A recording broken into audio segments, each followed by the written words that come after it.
சந்தோஷ், இந்தப்பா இந்த பாலை குடி. இல்லத்த வேணாம். ஏன்பா வேணாம் சொல்கிற? இந்த பாலை குடி. ஏற்கனவே ரொம்ப சோர்வாக இருக்க பார்க்குறதுக்கு. நீ சாப்பிட கூட இல்லை வேற. அடிபட்டு ரத்தம்லாம் வேற வந்திருக்கு. நீ குடிப்பா, இதை எதுவும் சொல்லாத. இந்த பாலை குடி. வாங்குப்பா சந்தோஷ், அதான் அத்தை சொல்றாங்கல்ல, வாங்கு. இல்ல மாமா, என்னால முடியல, எனக்கு வேணாம். அத்தை ப்ளீஸ் அத்தை, சாரி, நீங்க எடுத்துட்டு போங்க, எனக்கு இது வேணாம். இவன் இப்படி தாண்டி பண்ணி இருப்பான். நீ அந்த பாலை குடுறி என்கிட்ட. இந்தாங்க. டேய் வாயை தரடா. மாமா ப்ளீஸ் மாமா, விட்டுருங்க மாமா, என்னால குடிக்க முடியாது மாமா, ரொம்ப வலியா இருக்கு. வலி கம்மியா இருக்கும் வாங்கின அடி அப்படி இல்லை. இந்த பரவாயில்ல, இந்த பால் குடிச்சிரு, அப்போதான் உடம்புக்கு கொஞ்சமாவது தெம்பா இருக்கும்டா. ரத்தம்லாம் வேற வந்துச்சு, எனர்ஜி நிறைய போயிருக்கும் உடம்புல இருந்து. நீ வாயை மட்டும் காட்ட, நான் ஊட்டி விடுறேன். வேணாம் மாமா ப்ளீஸ். டேய் பயப்படாம குடிடா, நான் உன்னை அடிக்கலாம் மாட்டேன். அவனும் அப்படி தானே, வாப்பா வாப்பான்னு கூப்பிட்டு பிரியாணியை ஊட்டி விட்டுட்டு நல்லா வச்சு செஞ்சுட்டான்ல உன்னை. பைத்தியக்காரன்டா அவன். நீ எதை எடுத்துக்காதனா, நீ இந்த பாலை குடி ஃபர்ஸ்ட். கொஞ்சமாவது குடிடா சந்தோஷ். சரிம்மா. எதுனாலும் உங்க அம்மா சொல்லணும்ல உனக்கு. சரி குடி, பொறுமையா குடி. எதுனாலும் உன் அம்மா சொன்னா சரின்றவல்ல நீ, குடி பொறுமையா குடி. ஆனா ஷில்பா, நீ இருக்கிறிய, உன்னை பார்த்தா எனக்கு செம்மையா கோவமா வருது ஷில்பா. அவ்வளோ அடி அடிச்சுனுக்குறான், நடுவில் போய் தடுக்கிறத விட்டுட்டு நீ பாட்டுன்னு நின்று வேடிக்கை பார்த்துனுக்குற. ஏன் ஷில்பா அப்படி பண்ணா? தடுக்கிறதுக்கு போலான்னு தான் நினைச்சேன். ஆனா முரளி தான் என்ன தடுக்காதுன்னு சொல்லிட்டாரு. டேய் ஏன்டா அப்படி சொன்ன? என்னை என்னடா பண்ண சொல்றீங்க? சந்தோஷ் மேல தப்பு இருக்குது. நந்தினியை அவன் கை நீட்டி அடிச்சிருக்க கூடாது, அது ரொம்ப ரொம்ப தப்பு. அதுக்கான தண்டனையை தான் சிவா கொடுத்தான், அதனாலதான் நான் எதுவும் தடுக்கல. டேய் முரளி, சும்மா சந்தோஷ் மேலேயே குறை சொல்லி இருக்காது. நந்தினி பேசுனதும் தப்பு தானே. எந்த ஆம்பளடா பொறுத்துப்பான் என்ன கல்யாணம் பண்ணிக்கின்னு இன்னொருத்தி கூட போய் குடும்பம் நடத்துவியான்னு கேட்டா, அதனாலதான் அடிச்சுட்டுக்கிறான். அவன் அடிச்சதெல்லாம் தப்பு தான், ஆனா நந்தினி பேசுனதும் தப்பு. நீங்க ஒரு பக்கமா நிக்காதீங்க, அவ்வளவுதான் நான் சொல்லுவேன். நீ 1000 சொல்லிக்கடா, தப்பு சந்தோஷ் மேலதான். நந்தினி பக்கம் நியாயம் இருக்குதுடா, நான் அவ பக்கம் தான் நிற்பேன். இவனுக்கு நான் சப்போர்ட் பண்ணவே மாட்டேன். இவனுக்கு இந்த அடியெல்லாம் கூட தேவைதான், அதனாலதான் நான் எதையும் தடுக்காம நின்றுகிட்டு இருந்தேன். அந்த பொண்ணு பாவம்டா உண்மையிலேயே. இவன் சொன்ன பொய்யால அந்த பொண்ணு எந்த அளவுக்கு பாதிச்சிருக்குது. இவன் மேல இருக்கிற நம்பிக்கை அந்த பொண்ணுக்கு போயிட்டு இருக்கு. இந்த நம்பிக்கையை காப்பாற்ற வேண்டியது இவன் தான். எல்லாத்தையும் கெடுத்துட்டு எப்படி உட்கார்ந்துருக்கான் பாரு. அந்த பொண்ணு பேசின பேச்செல்லாம் தப்பே கிடையாது. பேசின வார்த்தைகள் எல்லாம் வேணா தப்பு இருக்கலாம், ஆனா அது எல்லாத்துலயுமே ஒரு நியாயமும் இருக்கு, அவ்வளவுதான். நீ சொல்றதும் கரெக்டு தானே முரளி, நந்தினி பக்கம் நியாயம் இருக்குதுதான். இருந்தாலும் வார்த்தையை பார்த்து பேசியிருக்கலாம், அவ்வளவுதான். எனக்கு சங்கடமா இருந்தது, மற்றபடி வேற எதுவும் கிடையாது. கோபத்துல பேசின வார்த்தை எல்லாம் அதுக்கெல்லாம் ஒரு அர்த்தமும் கிடையாது. இவனும் கொஞ்சம் பொறுமையா இருந்திருக்கலாம். பொண்ணு மேல கையை நீட்டுட்டான், அது ரொம்ப தப்பு தானே. ஆமா சுகு, கொஞ்சம் பொறுமையா இருந்து நந்தினிக்கு எடுத்து சொல்லிருக்கலாம். தேவையில்லாம கையை நீட்டிட்டான். சரி விடுங்க, சும்மா நடந்ததே பேசிக்கிட்டு இருக்காதீங்க, எல்லாம் முடிஞ்சு போச்சு, அவ்வளவுதான். டேய் ஐயோ, எனக்கு உன்னை பார்த்தாலே கஷ்டமா இருக்குடா. எனக்கு உன்னை பார்க்க சிவாவை போட்டு பலர்னு அஷ்டம் வரணும்னு தாண்டா தோணுது. என்னால் தாங்க முடிய மாட்டேங்குது. விடுங்க மாமா, பரவாயில்ல, எனக்கு இதெல்லாம் தேவைதான். நான் நந்தினி அடிச்சிருக்க கூடாது. அவள் அடிச்சதுனால தானே மாமா என்ன அடிச்சாரு. என்னமோ போடா சந்தோஷே. 2 நாளாக வீடே ரொம்ப சந்தோஷமா இருந்தது. எவன் கண்ணு பட்டுச்சுன்னு தெரில, இந்த மாதிரி இவ்வளோ பெரிய பிரச்சனை நடந்து முடிஞ்சிருச்சு. அதுதான்டா மனசுக்கு ரொம்ப சங்கடமா இருக்கு. எல்லாம் நல்லபடியாக நடந்து போகக்கூடாதா? எதுக்குடா நம்மளை தேடியே ஒரு பிரச்சனையாக வருது. உன்னை பார்க்கறதுக்கு எனக்கு உண்மையிலே ரொம்ப வேதனையாக இருக்குடாடி. கை காலெல்லாம் கொஞ்சம் நீட்டி படுண்ண, நல்லா ரெஸ்ட் எடு. காயம் சீக்கிரமாக ஆறிடும்னு நினைக்கிறேன். நான் போயிட்டு கிடக்குன்னு நான் 2 தோசை மட்டும் சுற்றி எடுத்துட்டு வரேன். சந்தோஷே, நீ சாப்பிட்டு படுத்துற என்ன? இல்ல ப்ளீஸ் அத்தை, எனக்கு எதுவும் வேணாம். ஒரு தோசையாவது சாப்பிட்டு படுடா, வெறும் வேற படுக்க கூடாது. பால் மட்டும் பத்துமா? நீ ஒரு தோசை மட்டும் சாப்பிடு. ஏன் இந்த தோசையெல்லாம் வேணாம் அவனுக்கு, இதே போதும் அவனுக்கு. அவன் பத்து தூங்கிட்டான், காலையில் நான் நல்லா சாப்பிட வைக்கிறேன் அவனை. நீங்கள் போகும் போது இங்கே வந்து உங்கள் நொண்ணை நல்லா அடித்து வாயை உடச்சி வச்சிருக்கிறான். இதை தோசை எடுத்துன்னு வந்து கொடுப்பீங்களா இவனுக்கு? போங்க. நல்லா ரெஸ்ட் எடுடா. எதனா வேணும்னா கூப்பிடு எங்களை, சரியா? சரிம்மா. சந்தோஷே, இந்த பாலை குடி. இல்ல வேணாம். ஏன்பா வேணாம் சொல்கிற? இந்த பாலை குடி. ஏற்கனவே ரொம்ப சோர்வாக இருக்க பார்க்குறதுக்கு. நீ சாப்பிட கூட இல்லை வேற. அடிபட்டு ரத்தம்லாம் வேற வந்திருக்கு. நீ குடிப்பா, இதை எதுவும் சொல்லாத. இந்த பாலை குடி. வாங்குப்பா சந்தோஷ், அதான் அத்தை சொல்கிறாங்கல்ல, வாங்கு. இல்லைம்மாம்மா, என்னால் முடியல, எனக்கு வேணாம். அத்தை ப்ளீஸ் அத்தை, சாரி, நீங்கள் எடுத்துகிட்டு போங்க, எனக்கு இது வேணாம். இவன் இப்படி தாண்டி பண்ணின்னு இருப்பான். நீ அந்த பாலை குடுறி என்கிட்ட. இந்தாங்க. டேய் வாயை தரடா. மாமா ப்ளீஸ் மாமா, விட்டுருங்க மாமா, என்னால் குடிக்க முடியாது மாமா, ரொம்ப வலியாக இருக்குது. வலி கம்மியா இருக்கும் வாங்கின அடி அப்படி இல்லை. இந்த பரவாயில்ல, இந்த பால் குடிச்சிரு, அப்போதான் உடம்புக்கு கொஞ்சமாவது தெம்பா இருக்கும்டா. ரத்தம்லாம் வேற வந்துச்சு, எனர்ஜி நிறைய போயிருக்கும் உடம்புல இருந்து. நீ வாயை மட்டும் காட்ட, நான் ஊட்டி விடுறேன். வேணாம் மாமா ப்ளீஸ். டேய் பயப்படாம குடிடா, நான் உன்னை அடிக்கலாம் மாட்டேன். அவனும் அப்படி தானே, வாப்பா வாப்பான்னு கூப்பிட்டு பிரியாணியை ஊட்டி விட்டுட்டு நல்லா வச்சு செஞ்சுட்டான்ல உன்னை. பைத்தியக்காரன்டா அவன். நீ எதை எடுத்துக்காதனா, நீ இந்த பாலை குடி ஃபர்ஸ்ட். கொஞ்சமாவது குடிடா சந்தோஷ். சரிம்மா. எதுனாலும் உங்க அம்மா சொல்லணும்ல உனக்கு. சரி குடி, பொறுமையா குடி. எதுனாலும் உன் அம்மா சொன்னா சரின்றவல்ல நீ, குடி பொறுமையா குடி. ஆனா ஷில்பா, நீ இருக்கிறிய, உன்னை பார்த்தா எனக்கு செம்மையா கோவமா வருது ஷில்பா. அவ்வளோ அடி அடிச்சுனுக்குறான், நடுவில் போய் தடுக்கிறத விட்டுட்டு நீ பாட்டுன்னு நின்று வேடிக்கை பார்த்துனுக்குற. ஏன் ஷில்பா அப்படி பண்ணா? தடுக்கிறதுக்கு போலான்னு தான் நினைச்சேன், ஆனா முரளி தான் என்ன தடுக்காதுன்னு சொல்லிட்டாரு. டேய், ஏன்டா அப்படி சொன்ன? என்னை என்னடா பண்ண சொல்றீங்க? சந்தோஷ் மேல தப்பு இருக்குது. நந்தினியை அவன் கை நீட்டி அடிச்சிருக்க கூடாது, அது ரொம்ப ரொம்ப தப்பு. அதுக்கான தண்டனையை தான் சிவா கொடுத்தான், அதனாலதான் நான் எதுவும் தடுக்கல. டேய் முரளி, சும்மா சந்தோஷ் மேலேயே குறை சொல்லிட்டு இருக்காது. நந்தினி பேசுனதும் தப்பு தானே. எந்த ஆம்பளடா பொறுத்துப்பான் என்ன கல்யாணம் பண்ணிக்கின்னு இன்னொருத்தி கூட போய் குடும்பம் நடத்துவியான்னு கேட்டா, அதனால தான் அடிச்சுட்டுக்கிறான். அவன் அடிச்சதெல்லாம் தப்பு தான், ஆனா நந்தினி பேசுனதும் தப்பு. நீங்க ஒரு பக்கமா நிக்காதீங்க, அவ்வளவுதான் நான் சொல்லுவேன். நீ 1000 சொல்லிக்கடா, தப்பு சந்தோஷ் மேலதான். நந்தினி பக்கம் நியாயம் இருக்குதுடா, நான் அவ பக்கம் தான் நிற்பேன். இவனுக்கு நான் சப்போர்ட் பண்ணவே மாட்டேன். இவனுக்கு இந்த அடியெல்லாம் கூட தேவைதான், அதனாலதான் நான் எதையும் தடுக்காம நின்றுகிட்டு இருந்தேன். அந்த பொண்ணு பாவம்டா உண்மையிலேயே. இவன் சொன்ன பொய்யால அந்த பொண்ணு எந்த அளவுக்கு பாதிச்சிருக்குது. இவன் மேல இருக்கிற நம்பிக்கை அந்த பொண்ணுக்கு போயிட்டு இருக்கு. இந்த நம்பிக்கையை காப்பாற்ற வேண்டியது இவன் தான். எல்லாத்தையும் கெடுத்துட்டு எப்படி உட்கார்ந்துருக்கான் பாரு. அந்த பொண்ணு பேசின பேச்செல்லாம் தப்பே கிடையாது. பேசின வார்த்தைகள் எல்லாம் வேணா தப்பு இருக்கலாம், ஆனா அது எல்லாத்துலயுமே ஒரு நியாயமும் இருக்கு, அவ்வளவுதான். நீ சொல்றதும் கரெக்டு தானே முரளி, நந்தினி பக்கம் நியாயம் இருக்குது தான். இருந்தாலும் வார்த்தையை பார்த்து பேசியிருக்கலாம், அவ்வளவுதான். எனக்கு சங்கடமா இருந்தது, மற்றபடி வேற எதுவும் கிடையாது. கோவத்துல பேசின வார்த்தை எல்லாம் அதுக்கெல்லாம் ஒரு அர்த்தமும் கிடையாது. இவனும் கொஞ்சம் பொறுமையா இருந்திருக்கலாம், பொண்ணு மேல கையை நீட்டிட்டான், அது ரொம்ப தப்பு தானே. ஆமா சுகு, கொஞ்சம் பொறுமையா இருந்து நந்தினிக்கு எடுத்து சொல்லிருக்கலாம், தேவையில்லாம கையை நீட்டிட்டான். சரி விடுங்க, சும்மா நடந்ததே பேசிக்கிட்டு இருக்காதீங்க, எல்லாம் முடிஞ்சு போச்சு, அவ்வளவுதான். டேய், ஐயோ எனக்கு உன்னை பார்த்தாலே கஷ்டமா இருக்குடா. எனக்கு உன்னை பார்க்க சிவா விட்டு பலர்னு அஷ்டம் வரணும்னு தான்டா தோணுது. என்னால் தாங்க முடிய மாட்டேங்குது. விடுங்க மாமா, பரவாயில்ல, எனக்கு இதெல்லாம் தேவைதான். நான் நந்தினி அடிச்சிருக்க கூடாது, அவள் அடிச்சதுனால தானே மாமா என்ன அடிச்சாரு. என்னமோ போடா சந்தோஷே, 2 நாளா வீடே ரொம்ப சந்தோஷமா இருந்தது. எவன் கண்ணு பட்டுச்சுன்னு தெரியல, இந்த மாதிரி இவ்வளோ பெரிய பிரச்சனை நடந்து முடிஞ்சிருச்சு. அதுதான்டா மனசுக்கு ரொம்ப சங்கடமா இருக்கு. எல்லாம் நல்லபடியே நடந்து போகக்கூடாதா? எதுக்குடா நம்மளை தேடியே ஒரு பிரச்சனையா வருது? உன்னை பார்க்கறதுக்கு எனக்கு உண்மையிலே ரொம்ப வேதனையா இருக்குடாடி. கை காலெல்லாம் கொஞ்சம் நீட்டி படுண்ணே, நல்லா ரெஸ்ட் எடு, காயம் சீக்கிரமா ஆறிடும்னு நினைக்கிறேன். நான் போயிட்டு கிடக்குன்னு 2 தோசையை மட்டும் சுத்தி எடுத்துட்டு வரேன். சந்தோஷே, நீ சாப்பிட்டு படுத்துரு என்ன? இல்ல ப்ளீஸ் அத்தை, எனக்கு எதுவும் வேணாம். ஒரு தோசையாவது சாப்பிட்டு படுடா, வெறும் வயிறா படுக்க கூடாது. பால் மட்டும் பத்துமா? நீ ஒரு தோசை மட்டும் சாப்பிடு. ஏன் இந்த தோசையெல்லாம் வேணாம் அவனுக்கு, இதே போதும் அவனுக்கு. அவன் பத்து தூங்கிட்டான், காலையில நான் நல்லா சாப்பிட வைக்கிறேன் அவனை. நீங்க போகும் போது இங்க இருந்து உங்க நொண்ணை நல்லா அடிச்சு வாயை உடச்சு வச்சிருக்கிறான், இதை தோசை எடுத்துன்னு வந்து குடிப்பீங்களா இவனுக்கு? போங்க, நல்லா ரெஸ்ட் எடுடா. எதனா வேணும்னா கூப்பிடு எங்களை, சரியா? சரிம்மா. போதண்டி, இன்னும் எவ்வளவு நேரம் தான் அழுதுன்னு இருக்க போற? நீ அழைய பார்த்தா உன் கண்ணு ஒரே நல்ல என் கண்ணை மாதிரி உப்பிடும் போல இருக்கு. சும்மா விளையாடாத. விளையாடுறேனா? நான் ஏன்டி விளையாட போறேன் பைத்தியக்காரி? என்னை பார்த்தா விளையாட்டுக்கு வந்த மாதிரியா இருக்குது. நீ மட்டும் ஏன் சும்மா இருக்கிற? என்ன திட்ட வேண்டியது தானே. நான் ஏன்டி உன்னை திட்ட போறேன்? ஒழுங்கு மாதிரிதான் வந்து படுத்து தூங்கு, வா. இப்படியே உட்காந்து அழுதுகிட்டு இருக்காத, வா. பத்தா நானே உன்னை தூங்க வைக்கிறேன். அதெல்லாம் ஒன்றும் வேணாம், நான் தூங்க மாட்டேன். தூங்க மாட்டியா? பின்ன வேற என்ன பண்ண போறா? உட்காந்து அழுதுன்னு இருக்க போறியா விடிய விடிய? அடியே தூக்கி போட்டு தூங்குடி பைத்தியக்காரி. மணி 12:30 நைட்டு. இவ்வளோ பிரச்சனை நடந்திருக்கு, எப்படி என்னால் தூங்க முடியும் சொல்லு? இந்த பிரச்சனைகள் எல்லாம் நம்மளுக்கு என்ன புதுசா? அதையெல்லாம் அப்படியே தூக்கி போட்டுட்டு தூங்கி எழுந்துட்டு காலையில கண்டினியூ பண்ணிக்கலாம், ஒன்றும் தப்பு கிடையாது. என்ன இன்னைக்கு ஒரு நாளே உலகம் முடிஞ்சிருமா என்ன? இன்னைக்கே நான் அழுது தீத்துருவேங்கிறதுக்கு ஏண்டி? நாளைக்கெல்லாம் வச்சுக்க அழுறதுக்கு, சரியா? நாளைக்கு ஃபுல்லா அழு, அதுக்கப்புறம் நைட்டு தூங்கிட்டேன், அதுக்கப்புறம் மறுநாள் கண்டினியூ பண்ணிக்கோ, சரியா? நைட்டில் மட்டும் தூங்கிடு, அழாத. எப்படி மணி உன்னால் மட்டும் இப்படியெல்லாம் இருக்க முடியுது? என்னை எல்லாரும் திட்டாங்க, என் அக்கா அம்மாலேருந்து எல்லாரும். என் பிரியா கூட என்னை திட்டிடுச்சு. இருக்கிற எல்லாரும் என்னை திட்டும்போது நீ மட்டும் என்ன திட்டாமல் எப்படி என் பக்கத்துலேயே உட்காந்து பேசிக்கிட்டு இருக்க, எனக்கு ஆறுதல் சொல்லிக்கிட்டு இருக்க? எப்படி உன்னால் இதெல்லாம் முடியுது? நான் ஏன்டி உன்னை திட்ட போறேன்? அவங்கெல்லாம் உனக்கு ஃப்ரெண்டு கிடையாது, நான் உன் ஃப்ரெண்டு. உன்னை நான் புரிஞ்சுப்பேன்.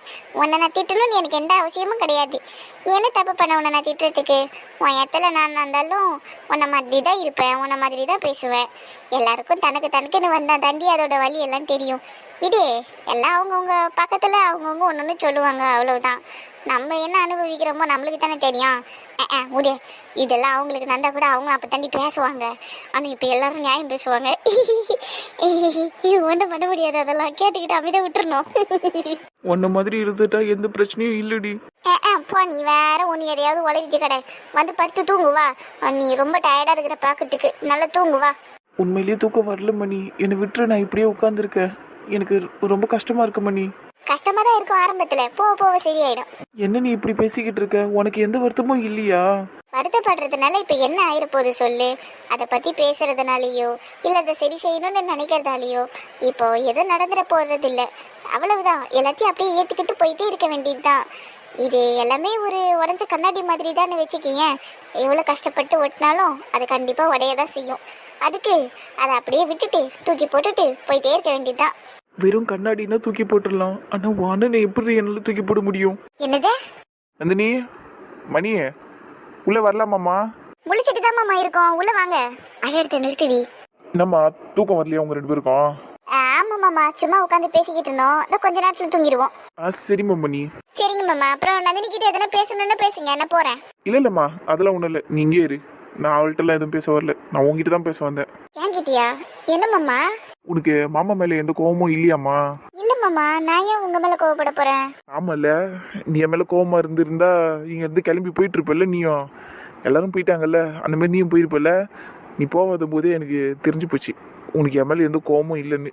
இருந்தாலும் எனக்கு உங்ககிட்ட வந்து கேட்கணும்னு தோணுச்சுமா, அதனால தான் கேட்டேன். என்னப்பா சொல்ற? எங்க போயிருக்காங்க எல்லாரும்? ஏம்மா உனக்கு தெரியாதா? இப்ப எதுக்கு மாமா அதெல்லாம் பேசிக்கிட்டே? நீங்க போய் தூங்குங்க, போங்க மாமா. என்னம்மா நீ நந்தினி கிட்ட நீ எதுவும் சொல்லலையா? சொல்ற அளவுக்கு இப்ப என்ன மாமா நடந்தது? நீங்க விடுங்க. ஏற்கனவே பாருங்க மணி எவ்வளவு நேரம் ஆகுதுன்னு. எல்லாம் தூங்கலாம், எது வந்தாலும் காலையில பேசிக்கலாம். எப்படிம்மா, எப்படி உன்னால இப்படி இருக்க முடியுது? எல்லா விஷயத்தையும் நீ கண் கூட நின்று பார்த்த. உன் அண்ணனை அந்த அடி அடிச்ச நான், என் மேல ஒரு கோவமும் இல்லைங்கிற. என்னை ஒரு வார்த்தை பேசல நீ இது வரைக்கும். என் பொண்டாட்டி, என் புள்ளையிலேருந்து, என் ஃப்ரெண்டுலேருந்து எல்லாம் என்னை இஷ்டத்துக்கு கேள்வி கேட்டாங்க. நீ அப்படியே நிற்கிற, என்னை என் மேலே கோவம் கூட இல்லைங்கிற. நந்தினிக்கிட்டே நீ இதை பற்றி பேசலை. எப்படிம்மா, எப்படி உன்னால இப்படியெல்லாம் இருக்க முடியுது? அப்பா என்னப்பா சொன்ன? சந்தோஷம் அடிச்சிங்களா? ஆமாம் அடிச்சிட்டேன். என்ன இப்போ என் முன்னாடி உன்னை அடிச்சான்னா நான் சும்மா இருக்கணுமா வேடிக்கை பார்த்தீங்கன்னு? அதான் போட்டு பொழந்து எடுத்துட்டான், அச்சு வாயெல்லாம் வச்சிட்டான் அவனை. ஏன்பா ஏன் இப்படி பண்ண? அவர் என்ன அடிச்சது தப்புதான், அதுக்குன்னு நீ எதுக்குப்பா அவரை அடிச்ச? ஐயோ கடவுளேப்பா, அத்தை மாமாலாம் என்னப்பா நினைச்சிருப்பாங்க? நந்தினி எங்க பாரு, அப்பாவை இந்த கேள்வி எல்லாம் கேட்டுன்னு இருக்காத. அப்பா பண்ணது சரிதான், சரியா? நீயும் மற்றவங்க மாதிரி கேட்டேன்னு ஏன் என்னால் தாங்கிக்க முடியாது. இங்க பாரு, நான் சொல்றது நல்லா கேட்டுக்கோ. உனக்கு அந்த சந்தோஷம் வேணாம் மணியே. பாப்பா நான் அப்படி சொல்றேன்னு நீ மாமாவை தப்பா நினைச்சுக்காத. சந்தோஷம் வேணாம் நந்தினிக்கு, சரியா? நான் தப்பா எடுத்துக்கிறதுக்கு எதுவும் கிடையாது மாமா. நீங்க என்ன முடிவு எடுத்தாலும் அது சரியா தான் இருக்கும். அதே மாதிரி நீங்க அண்ணனை அடிச்சதும் ஒன்றும் தப்பு கிடையாது. அவன் தப்பு பண்ணியிருக்கான், நீங்க அடிச்சிங்க, அவ்வளவுதான். இதுல அப்பா அம்மா கேட்கறதுக்கும் ஒன்றும் இல்லை. யாரு உங்களை என்ன கேட்டாலும் அதுக்கு நீங்க தைரியமா பதில் சொல்லலாம். அது நீங்க எதுவும் கஷ்டப்படணும்னு அவசியமே இல்லை. அவ்வளவுதான் நீ புரிஞ்சுக்கணும்லம்மா மணிய. எனக்கு அது போதும்மா, வேற எதுவும் தேவையில்லை. இங்க பாருமா நந்தினிய, இது பாரு அவ சொல்றா பாரு. அதான் அப்பா என்ன செஞ்சாலும் கரெக்டா இருக்கும்னு சொல்றா பத்தியா? அப்படி சொல்லணும் நீயும், புரியுதா? அப்பா கூட தான் நிக்கணும் நீ, புரியுதா? சந்தோஷம் உனக்கு வேணாம். நீயும் அந்த முடிவு தான் நீ எடுத்திருந்த. அர்ச்சனா என்கிட்ட சொன்னா எல்லாத்தையும். நீயே சந்தோஷம் வேணான்ட்டியாம, நீ அந்த முடிவுலயே அப்படியே ஸ்ட்ராங்கா இரு, புரியுதா? அவன் உனக்கு வேணாம். கல்யாணம் கட்டி வைக்கிறதுக்கு முன்னாடியே உன் மேலே கையை வச்சிட்டான். கட்டி வச்சா உன்னை என்ன வேணாலும் பண்ணுவான். என் கண்ணு முன்னாடி உனக்கு கொன்னுடுவேன்னு சொன்னான். எனக்கு அதெல்லாம் இன்னும் நினச்சா ஆத்திரமாக வருது. அவனை அடிச்சது தப்பே கிடையாது. இங்கே பாரு, நீ அவனை விட்டுரு, அவ்வளோதான். நீ அவனை மறந்துடு. ஏன்பா ஏன் இப்படி எல்லாம் பேசுறீங்க? நந்தினி எதுக்குமா இப்போ அழுதுன்னு இருக்கிறா? அழாதம்மா, நீ எடுத்த முடிவு தானே இது. அப்பாவும் அதே முடிவு தான் எடுத்துருக்குறேன். நீயும் நானும் எடுக்கிற முடிவு எப்பவுமே சரியான முடிவாக தான் இருக்கும், சரியா? அதனால அழாத. அவன் உனக்கு வேணாம். நீ எடுத்த முடிவில் நீ தீர்க்கமாக நில்லு, அவ்வளோதான், சரியா? அவனை கல்யாணம் பண்ணிக்கிறதுக்கே நீ கல்யாணம் பண்ணிக்காமலேயே இருக்கலாம், அதுதான் நல்லது, சரியா? நீ அப்பாவுக்கு பொண்ணாவே இரு, ஒன்றும் பிரச்சனை கிடையாது. உனக்கு நல்ல மாப்பிள்ளையை பார்த்து நான் உனக்கு நல்ல சூப்பராக கல்யாணம் பண்ணி வைக்கிறேன். அவன் உனக்கு வேணவே வேணாம், அவனை மறந்துடு. அவனை மாதிரி ஒரு மோசமானவனெல்லாம் கல்யாணம் பண்ணிக்கிறதுக்கே சும்மாவே இருந்துடலாம். என்னத்த சொல்கிறது? சரி விடு, எனக்கு இதை பற்றி பேசுறதுக்கு விருப்பம் இல்லை. நீங்கள் 2 பேரும் என்ன பண்ணுங்க, லைட் ஆஃப் பண்ணிட்டு தூங்குங்க நல்லா, சரியா? நான் போகிறேன். என்னடி மணி நடக்குதுங்க? நான் சந்தோஷ் மேல இருக்கிற கோவத்துல தாண்டி அவரை கண்டுபிடி பேசிட்டேன். அதனால தான் அப்பாவும் அவர் மோசமானவர்னு சொல்லிட்டு போறாரா? என்னால அப்ப எல்லாரும் அப்படிதான் சந்தோஷம் நினைச்சிருப்பாங்கல்ல. ஐயோ நான் பெரிய தப்பு பண்ணிட்டேனாடி. அப்படியெல்லாம் ஒன்றும் இல்லடி. உன் இடத்துல யாரா இருந்தாலும் அப்படிதான் பேசியிருப்பாங்க. நீ விடு, நீ எதுக்கு இப்போ அதையெல்லாம் நினைச்சு அழுதுகிட்டு இருக்க? மாமா சொன்ன மாதிரி முடிஞ்சது, அதை பத்தி பேச வேணாம். அவர் சொன்னதையே செய்ய நீ, அவ்வளவுதான். என்ன மணி நீயும் இப்படி சொல்ற? அப்ப நான் உன் அண்ணனை பிரியறதுல உண்மையிலேயே உனக்கு எந்த பிரச்சனையும் இல்லையா? நீ என்ன சமாதானம் கூட படிச்சலையே. அப்போ உனக்கும் இந்த விஷயம் ஓகேவா? உனக்கு ஓகேவா நானும் அண்ணனும் பிரியறது? சொல்ல. நான் மட்டும்தான் உனக்கு அண்ணியா வரணும்னு எல்லாம் சொன்னியேடி. 2 நாளைக்கு முன்னாடி கூட சொன்னியே. ராகுல் கிட்ட வீடியோ கால் பேசிக்கிட்டு இருக்கும்போது கூட சொன்னல மணி நீனு. அப்போ நான் உனக்கு வேணாமா, அண்ணியா வேணாமா? இங்க பாரு, என் அண்ணனை பிரிஞ்சு போன்னு நான் உன்கிட்ட சொல்லல, நீயா தான் அந்த முடிவு எடுத்த. நீ என்ன முடிவு எடுத்தாலும் அதுக்கு நான் துணையா இருப்பேன்னு சொன்னேன். அதை நான் கண்டிப்பா கடைசி வரைக்கும் காப்பாத்துவேன். நீ எனக்கு அண்ணியா இருக்கணும்னு நான் ஆசைப்பட்டேன் தான். ஆனா உனக்கே அதுல விருப்பம் இல்லம்போது நான் ஏன் உன்னை ஃபோர்ஸ் பண்ணணும்? நீ எனக்கு கடைசி வரைக்கும் ஃப்ரெண்டா இருந்தாலே எனக்கு அது போதும். நம்ம சாகுற வரைக்கும் ஃப்ரெண்ட்ஸாவே இருப்போம், அவ்வளவுதான். மணி இங்கே பாரு மணி, நான் உன் அண்ணனை பிரியணும்னு எல்லாம் நினைக்கல மணி. ஒரு கோவத்தில் தான் அப்படியெல்லாம் சொல்லிட்டேன். அது இவ்வளோ பெரிய பிரச்சனையில் இழுத்துட்டு வந்து விடணும்னு நான் சுத்தமாக எதிர்பார்க்கல மணி. இப்போ அப்பாவும் இப்படியெல்லாம் சொன்னது எனக்கு உண்மையிலே ரொம்ப பயமாக இருக்கு மணி. எனக்கு உன் அண்ணனை பிரியறதுல துளி கூட விருப்பமே இல்லை மணி. என்னால் அவரை தவிர வேற யாரையும் ஏற்றுக்க முடியாது மணி என் லைஃப் பார்ட்னரா. என்னடி சொல்ற நீ? உண்மையை தான் மணி சொல்கிறேன். நான் வெறும் கோவத்தில் தான் அப்படியெல்லாம் பேசினேன். அதுவும் இல்லாமல் சந்தோஷம் காயப்படுத்தணுங்கிறதுக்காக தான் இஷ்டத்துக்கு என்னென்னமோ பேசினேன். அவருக்கு என்ன சொன்னால் அவர் காயப்படுவார், என்ன சொன்னால் அவருக்கு கோபம் வரும்னு தான் அவர் வேணும்னு அப்படி பேசினேன். சௌமியாவோட கம்பேர் பண்ணி பேசினேன். அவர் அவ்வளோ கெஞ்சினார், என் காலெல்லாம் விழுத்து மன்னிப்பு கேட்டாருடி. ஆனாலும் வேணும்னே தான் மணி அப்படி பேசினேன் நான். அண்ணன் காலில் விழுந்ததை நாங்களும் பார்த்துக்கிட்டு தாண்டி இருந்தோம். ரொம்ப அசிங்கப்பட்டுட்டு இருப்பார்ல அவர். என்னால் இன்னைக்கு என்கிட்ட மறுபடியும் கூட உன் காலில் விழுந்து நந்தினி, தயவு செஞ்சு இந்த சௌமியாவை என்னை கம்பேர் பண்ணி பேசாத நந்தினின்னு சொன்னார் தெரியுமா. எனக்கு அப்போ கூட அவரை காயப்படுத்தணுன்னு தான் தோணுச்சே தவிர வேற எதுவும் தோணலை மணி. நான் ரொம்ப தப்பு பண்ணிட்டேன்டி. சரி நந்தினி, அழாத விடு, எல்லாம் சரியாயிடும், நீ அழாத. எப்படி சரியாகும்னு நினைக்கிற நீ? எனக்கும் சந்தோஷக்குள்ளேயும் முடிய வேண்டிய பிரச்சனை இப்போ வீடளவுக்கு தெரிஞ்சு பெரிய பிரச்சனையாகி அப்பா அவரை அடித்து வெளியெல்லாம் துரத்திருக்காரு. இது எவ்வளோ பெரிய அசிங்கம் தெரியுமா? அவரை இனிமேல்ட்டு இங்கே வரக்கூடாதுன்னு வேற சொல்லியிருக்கிறாரு. அவர் எப்படி ஃபீல் பண்ணியிருப்பாரு? சந்தோஷம் எப்படிப்பட்டவர்? என்னால் இன்னைக்கு எவ்வளோ பெரிய பிரச்சனை ஆயிடுச்சு. நந்தினி விடுடி நந்தினி, ஃபீல் பண்ணாத விடு, எல்லாம் சரியாயிடும். நான் தான் சொல்கிறேன்ல, எல்லாம் சரியாயிடும். நீ மனசார உன்னை அண்ணன் திட்டலல்ல, அதெல்லாம் எங்கள் எல்லாருக்குமே தெரியும்டி. அது எல்லாருக்கும் தெரியும். சந்தோஷ் அண்ணனை பற்றியும் எல்லாருக்கும் தெரியும். நீ சொன்னதுக்காகலாம் சந்தோஷன் அப்படி ஆயிடுவாரா என்ன? இல்லை, என் அண்ணன் மேலே எனக்கு நம்பிக்கை இருக்க மாதிரி எல்லாருக்கும் சந்தோஷ் அண்ணன் மேலே நம்பிக்கை இருக்குது. ஏன் உனக்கும் தான் நம்பிக்கை இருக்குது. நீ கூட கோவத்தில் தான் சௌமியாவை கூட அண்ணனை கம்பேர் பண்ணி பேசினேன். அதை நீயே சொல்கிறியே, இது போதாதா? அண்ணனுக்கும் அது நல்லா தெரியும். அண்ணனும் உன்கிட்ட அதை தானே சொல்லிக்கிட்டு இருந்தான். நீ கோவத்தில் தான் இப்படி பேசுகிறேன்னு எல்லாருக்கும் எல்லாம் புரியும்டி. அதுதான் நம்ம குடும்பத்தோட ஸ்ட்ரென்த்தே தெரியுமா. எல்லாரும் எல்லாத்தையும் புரிஞ்சுப்பாங்க, அவ்வளோதான்.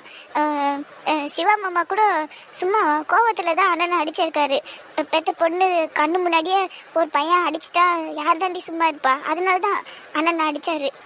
அவரும் ஏற்றுப்பாரு அண்ணனை. நீ கவலைப்படாத, எல்லாம் சரியாயிடும். உனக்கு அண்ணனை பிரியக்கூடாதுன்னு இருக்குல்ல, கண்டிப்பாக பிரிய மாட்டீங்க, 2 பேரும் சேர்ந்துருவீங்க, கவலைப்படாதேண்ணா. நீ சொல்றதெல்லாம் நடக்குமாடி மணி? நானும் சந்தோஷம் செய்யறதுக்கு வாய்ப்பு இருக்குமா என்ன? அப்பா தான் இப்படி ஒரு முடிவு எடுத்துட்டு போயிருக்காரேடி. இதுக்கப்புறம் என்னடி, எப்படிடி நானும் சந்தோஷம் சேருவோம்? எல்லாம் நடக்கும்டி. கோவம் தணிஞ்சிச்சுன்னா எல்லாம் சரியாயிடும். இப்போ நீ கோவத்தில் தானே அண்ணன் அப்படிலாம் பேசினேன். உன் கோவம் தணிஞ்சதும் இப்போ உட்காந்து அண்ணனுக்காக அழுதுகிட்டு இருக்கல்ல, அந்த மாதிரி தான் மாமாவோட கோவம் குறைஞ்சதும் அண்ணன் அவரே தன்னால் ஏற்றுப்பார். இன்னைக்கு மாமா அண்ணனுக்கு பிரியாணியெல்லாம் ஊட்டி விட்டார் தெரியுமா. அப்போ எவ்வளோ பாசம் வச்சுருக்காரு மாமா அண்ணன் மேலே. அதே அண்ணனை மாமா சீக்கிரமாக ஏற்றுப்பார், அவ்வளோதான். கோவம் போனதும் ஏற்றுப்பார். இவ்வளோ பெரிய தப்பு பண்ணிட்டேன் நான். இதையெல்லாம் நான் எப்படி சரி செய்ய போகிறேன்னு எனக்கு ஒன்றுமே தெரியல. கோவத்தில் தான் நான் எல்லாத்தையும் பண்ணேன். ஆனால் உன் அண்ணன் எவ்வளோ பொறுமையாக இருந்தாரு தெரியுமா. என் கண்ணு முன்னாடி இப்போ நினச்சா கூட எனக்கு அப்படியே ஒரு மாதிரி பதட்டமாகுது. நான் பேசுனதெல்லாம் நான் ரொம்ப தப்பு பண்ணிட்டேன், பெரிய தப்பு பண்ணிட்டேன். உன் அண்ணன் உண்மையிலே ரொம்ப பாவம் டி. சே, இந்த மனுஷனை நான் ரொம்ப டார்ச்சர் பண்ணிட்டேன் டி உண்மையிலே. சே கடவுள், அவர்கிட்ட பேச மாட்டேனான்னு 2 நாளைக்கு முன்னாடி வரைக்கும் ஏங்கிட்டு இருந்தேன். என் மனுஷன் என்னை தேடி வந்து பேசினாரு.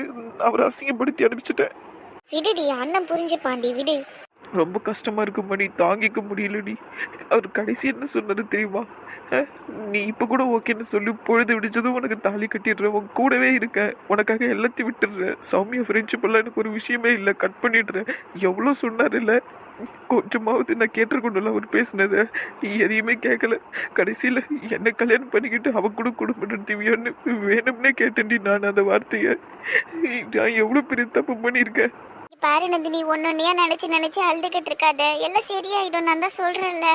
நீ கொஞ்சம் பொறுமையா மட்டும் இரு, கண்டிப்பா சரியாயிடும் எல்லாமே. சரி அவளை என்ன பண்ணி பண்ணுறது? ஒன்னொன்னு தவிர நான் யாரையும் கல்யாணம் பண்ணிக்க மாட்டேன். சரிடி, நீ எந்த முடிவு எடுத்தாலும் உனக்கு நான் துணையா இருப்பேன், கவலைப்படாத. எவ்வளோ பேரை எதிர்த்தாவது உனக்கும் அண்ணனுக்கும் நான் கல்யாணம் பண்ணி வைக்கிறேன், சரியா? சரி மணி, உன்ன மாதிரி ஒரு ஃப்ரெண்டு கிடைச்சதுக்கு நான் எவ்வளோ புண்ணியம் பண்ணியிருக்கணும் தெரியுமா? நான் கிறுக்குத்தனமா என்ன பேசினாலும் கேட்டுக்கிறேன், நான் என்ன முடிவு எடுத்தாலும் அதுக்கு துணையாக நிற்கிறேன். நீ எல்லாம் உண்மையிலே ரொம்ப நல்ல பொண்ணுடி, நீ எல்லாம் ரொம்ப கிரேட் தெரியுமா? இப்ப சொல்லு, அப்புறமா என்ன பைத்தியம்னு சொல்லுவேன். சாரிடி, இனிமேலும் சொல்ல மாட்டேன். யாரு நீ? அதை நான் நம்புனா எப்போ ஆடிய வந்துட்டா இப்பதான். எடியே, இப்படியே உக்காந்து அழுதுகிட்டு இருக்காத, வா பத்து தூங்குவோம். எனக்கு தூக்கம்லாம் வராது மணி. சந்தோஷ் எப்படி இருக்காருன்னு மட்டும் சொல்லு. அப்பா அவரை ரொம்ப அடிச்சிட்டாராடி. அதெல்லாம் ஒண்ணும் இல்ல, அண்ணன் உன்னை கன்னத்துல ஒன்று அடிச்சான் பத்தியா, அந்த மாதிரி தான் மாமா கன்னத்துல ஒரு அடி போட்டாரு, அவ்வளவுதான். பொய் சொல்லாம உண்மையை சொல்லு மணி. சந்தோஷ் அவரை மோசமா அடிச்சிருப்பாரு, எனக்கு நல்லா தெரியும். ஏன்னா என் அப்பாவை பத்தி எனக்கு நல்லா தெரியும். உண்மையை சொல்லு. அது சரி, மாமாவை பத்தி உனக்கு தெரியாதா? அது எப்படி நான் என் வாயில சொல்றது? எனக்கு ரொம்ப கஷ்டமா போச்சு என் அண்ணன் அப்படி அடி வாங்கும்போது. பயங்கரமான அடி அடிச்சாரு. ஐயோ, என் வாழ்க்கையில என் அண்ணன் அப்படியெல்லாம் அடி வாங்கி நான் பார்த்ததே இல்லை. அப்பா அம்மா கூட அண்ணன் எல்லாம் அடிச்சது இல்லை. உனக்கு தான் தெரியுமே, அண்ணன் தான் குட் பாய் ஆச்சே. சின்ன வயசுல கூட அவனை அடிச்சா கூட ஏதோ லைட்டாக தான் அடிப்பாங்க, ஒரே ஒரு அடி தான் அடிப்பாங்க, அதுவும் நம்மளால தான் வாங்குவான் அது கூட. ஆனால் இந்த தடவை பயங்கரமா வாங்கியிருக்கான், செம்மடி, ரத்தம்லாம் வந்துருச்சு. என்னடி சொல்ற? ரத்தம் வர அளவுக்கு அப்பா அடிச்சாரு? ஆமா, சும்மா புரட்டி எடுத்துட்டார்ல, பலர் அடிச்சாரு. கன்னத்துல எல்லாம் பயங்கரமா அடிச்சிட்டாரு, பழுத்துக்குச்சு கண்ணெல்லாம். அதுக்கப்புறம் ஒரு அடி வச்சு அப்படி தள்ளா இருப்பாரு, அவ்வளவுதான், அப்படியே ஊழ்ந்துட்டான். ஊழ்ந்ததுல கையெல்லாம் தேய்ச்சிக்கிட்டு ரத்தம் வந்துருச்சு. அடிச்சதுல கன்னத்துல அந்த வாய்க்கிட்ட அங்கெல்லாம் ரத்தம் வந்துருச்சு, செம்மடி. ஆனா அசோக் மாமாவும் 10 அடியும் வந்து தடுக்கலன்னு வையி, அவ்வளவுதான், அண்ணன் நிலைமை இன்னும் மோசமாயிருக்கும். ஹாஸ்பிட்டல்லயே அட்மிட் பண்ணிருக்க வேண்டியதுதான். ஐயோ கடவுளே, இப்போ எப்படி இருக்காரு அவரு? ஹாஸ்பிட்டலுக்குலாம் கூட்டிட்டு போனாங்களா? அதெல்லாம் ஹாஸ்பிட்டல் போயிட்டு கூட்டிட்டு வந்தாச்சு, இன்ஜெக்ஷன் போட்டாங்க, அதுக்கப்புறம் கையிலெல்லாம் கட்டு போட்டிருக்காங்க, அப்புறம் வாய்க்கிட்டெல்லாம் அந்த ஆயின்மெண்ட் தடவி பேண்டேட்லாம் போட்டிருக்காங்க. அம்மா சொன்னாங்க எனக்கு ஃபோன் பண்ணி, இப்போ எல்லாம் 10 அடி வீட்டில் தான் இருக்காங்க. ஐயோ கடவுளே, இவ்வளோ பிரச்சனை நடந்திருக்கு பாரு. எனக்கு எதுவும் தெரியாம இங்கே உட்காந்துக்கிட்டு இருந்திருக்கேன். கடவுளே, நாங்கள் இருந்திருந்தேன்னா கண்டிப்பாக அப்பாவை அடிக்க விட்டுருக்க மாட்டேன்டி. ஐயோ கடவுளே, என்ன பண்ணுறது எனக்கு ஒன்றும் புரியல. ஷில்பா அத்தையும் முரளி மாமாவும் அங்கே தானே இருந்தாங்க, அவங்க எதுவுமே தடுக்கலையா அப்பாவை? இல்லடி, அப்பா அம்மாவில் என்ன பண்ண முடியும், அண்ணன் மேலே தப்பு இருக்குங்கிறதுனால 2 பேரும் சைலண்டாக இருந்துட்டாங்க. ஏன்டி, ஏன் எல்லாரும் இப்படி இருக்கிறீங்க? ஐயோ கடவுளே, நான் என்ன பண்ணுவேன்? அவங்க முகத்தில் இனிமேல் நான் எப்படி முழிப்பேன்? கடவுளே. லூசே, நீ எதுக்கு இப்படி சும்மா எல்லாத்தையும் கேட்டு அழுதுகிட்டு இருக்க? நான் இதனால தான் உங்ககிட்ட எதையும் சொல்லாம இருந்தேன், பைத்தியக்காரி. சும்மா அழுது நிறுத்திடி. அப்பா அம்மாலாம் உன்னை யாரும் எதுவும் நினைக்க மாட்டாங்க, அமைதியா இரு. எல்லாரும் உனக்கு சப்போர்ட்டாக தான் இருக்கிறாங்க. அப்பா அம்மாலாம் இது வரைக்குமே உனக்கு சப்போர்ட்டிவாக தான் பேசிக்கிட்டு இருக்காங்க, தெரியுமா? நீ சும்மா இரு, அழுது நிறுத்து. எப்படிடி என்னால் அழாம இருக்க முடியும்? என்னால எவ்வளவு பெரிய பிரச்சனை நடந்துட்டு இருக்கு. இது சத்தியமா இனிமேல் சரியாகுமான்னு எனக்கு தெரியல. இங்க பாரு நந்தினி, ஃப்ரீயா விடு, எல்லாம் சரியாயிடும்னு நான் தான் சொல்றேன்ல, நம்பு. நம்ம குடும்பத்தோட ப்ளஸ் பாயிண்ட் என்ன தெரியுமா? எல்லாரையும் புரிஞ்சுக்கிறது தான். சின்ன குழந்தைங்க கூட எல்லாத்தையும் புரிஞ்சுக்கும். அந்த மாதிரி ஒரு குடும்பத்தில் இருக்கிறோண்டி நம்ம. இந்த பிரச்சனையெல்லாம் ஈஸியாக நம்ம சரி பண்ணிடலாம், நீ கவலைப்படாத, சரியா? நீ அண்ணனை என்னதான் கோவமாக இருந்தாலும் அவன் மேலே ஒரு வெறுப்பு, கோவம் எல்லாமே இருந்தது உனக்கு. ஆனாலும் உனக்கு அவன் மேலே நம்பிக்கை இருக்க தொட்டு தானே நீ இப்படி உட்காந்து கதறி எழுதிக்கிட்டு இருக்க. அவன் எந்த தப்பும் பண்ணியிருக்க மாட்டான்னு நீ சொல்கிறல்ல, உனக்கு அது புரியுதுல்ல, நீ புரிஞ்சுக்கிட்டல. இவ்வளோ கோவத்துலேயும் அண்ணனை புரிஞ்சுக்கிட்டல, அதே மாதிரி மற்றவங்களும் புரிஞ்சுக்குவாங்கடி, அவ்வளவுதான். உன்னை பற்றி எல்லாருக்கும் தெரியாதா? அண்ணனை பற்றி எல்லாருக்கும் தெரியாதா? அவ்வளோதான்டி, விட்டுரு, இதோட இந்த விஷயத்தை விட்டுரு, அழாத, எல்லாத்தையும் சரி பண்ணிடலாம். ஊரில் வேற ஒரு பைத்தியக்காரன் இன்னும் வரல, அவன் வந்ததுக்கப்புறம் இன்னும் பயங்கர கூத்தா போவோம் வீடு. அதனால விடு, நம்ம எல்லாத்தையும் ஒன்றா உட்காந்து ஃபேஸ் பண்ணுவோம், சரியா? எல்லாத்தையும் சரி பண்ணுவோம். சரியா தாண்டி மணி சொல்ற. ஏன்னா எனக்கும் சந்தோஷக்கும் நடந்த அவ்வளோ பிரச்சனையிலையும் சந்தோஷ் எனக்கு கடைசி வரைக்கும் புரிஞ்சுக்கிட்டு தான் பேசிக்கிட்டு இருந்தாரு. நான் அவ்வளோ தப்பாக பேசியுமே கோவத்தில் தான் அப்படியெல்லாம் பேசுகிறேங்கிறத அவர் என்கிட்ட திருப்பி சொல்லிக்கிட்டு இருந்தாரு. அவர் அப்படி சொல்கிறாருங்கிறதுக்காகவே அவரை மேலும் மேலும் காயப்படுத்தி பேசினேன் நான். ஐயோ, நான் நிறைய தப்பு பண்ணிட்டேன்டி. நான் எல்லாத்தையும் சரி பண்ணுறேன், சரி பண்ணியே தீருவேன். அவ்வளவுதான், இப்படிதான் பேசணும். என் நந்தினின்னா இப்படிதான் பேசணும், பாசிட்டிவா இருக்கணும், புரியுதா? ஸ்ட்ராங்கா இரு. சரிடி மணி, நான் எவ்வளோ பேசினாலும் நீ எவ்வளோ என்கிட்ட பேசினாலும் மனசு ஒரு மாதிரி சங்கடமாக போராட்டமாக இருக்குடி. நான் அப்படியே உன் மடியிலே படுத்து தூங்கிக்கவா? சரி, வந்து தூங்குடி, அதுல என்ன இருக்கு? ஆனா தலைக்காணியை ஈரம் பண்ணிடாத, என்ன ஆளாம தூங்கணும், புரியுதா? சரிடி. அடி செல்ல, வா வந்து தூங்கு, வா, நான் உன்னை பாத்துக்கிறேன், நீ கவலையே படாத.